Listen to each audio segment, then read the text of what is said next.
بسم الله والحمد لله والصلاة والسلام على سيدنا رسول الله. النهاردة إن شاء الله موضوعنا مهم جدا يا جماعة، هنتكلم عن فوائد اللفت المدهشة. مين فينا لما بتروح تتسوق أو تجيب الخضار فيمكن ما بتشتريش اللفت أو بتهمله وما بترضاش تشتريه، بس إن شاء الله النهاردة فوائده معانا جميلة جدا، هيخليكي إن شاء الله لما تنزلي تجيبي الخضار المرة الجاية تشتريه. هو ده موضوعنا النهارده باذن الله، بس زي ما احنا متعودين يا جماعه نذكر الله، اذكروا الله يا جماعه، لا اله الا الله، وصلى على النبي صلى الله عليه وسلم، اللهم صل على سيدنا محمد وعلى اله وصحبه وسلم تسليما كثيرا. وما تنسوناش دايما يا جماعه من صلاح دعواتكم في امس الحاجه الى الدعاء. اللهم اشفنا واشف مرضانا ومرضى المسلمين وفرج كربنا وكربكم وارزقنا واياكم الخير كله انه ولي ذلك والقدر عليه.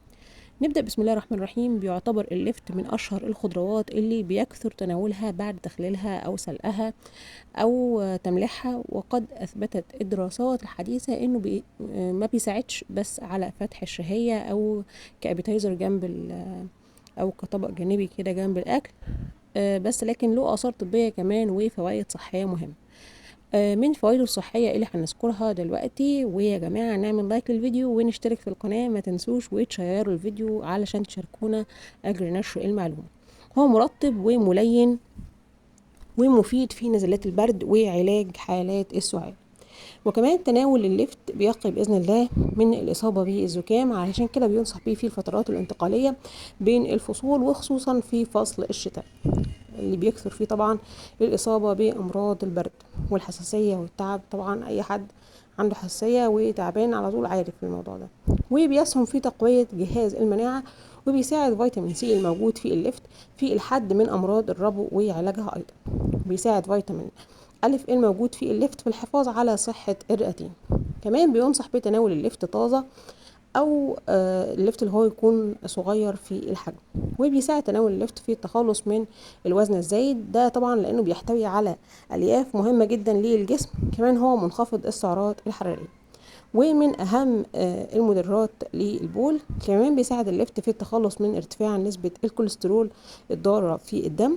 كمان بيعمل اللفت على الحفاظ على صحه وسلامه القلب والشرايين. كمان بيعد اللفت غني جدا بالمصادر الهامة لصحة العظام زي الكالسيوم والبوتاسيوم، والبوتاسيوم كمان مفيد كمان لمرضى الضغط. فهو يعتبر من الحاجات اللي يمكن اي حد هو رايح يشتري خضار بيهملها وما بيجيبهاش، لكن هو من الحاجات اللي مفيدة جدا لصحتنا، ومليان بالفوائد والفيتامينات والمعادن المهمة. كمان لكن يا جماعه لازم لما نتناول اي حاجه، في ناس مثلا ممكن بتتعب منه او بيعمل لها انتفاخ او عندها القولون تعبان او كده، فانها المفروض انها تبعد عنه او ما تستخدموش. واي حاجه بناخدها يا جماعه لازم ان احنا يكون الطبيب نصحنا بيها، او نسال الطبيب اللي مشرف على حالتنا هل يصلح لنا ان احنا ناخده او لا. يا رب باذن الله الفيديو يكون مفيد ليكم النهارده. ما تنسوش يا جماعه تعملوا لايك للفيديو علشان يوصل اكبر عدد من الناس، شير يعني مشاركه لكل اصحابنا علشان الكل يستفيد. ما تنسوش تشترك في القناه من كلمه اشتراك او سبسكرايب الموجوده تحت الفيديو، ونفعل زرار الجرس عشان ان شاء الله يوصلكم كل جديد للقناه. استودعكم الله والسلام عليكم ورحمه الله وبركاته.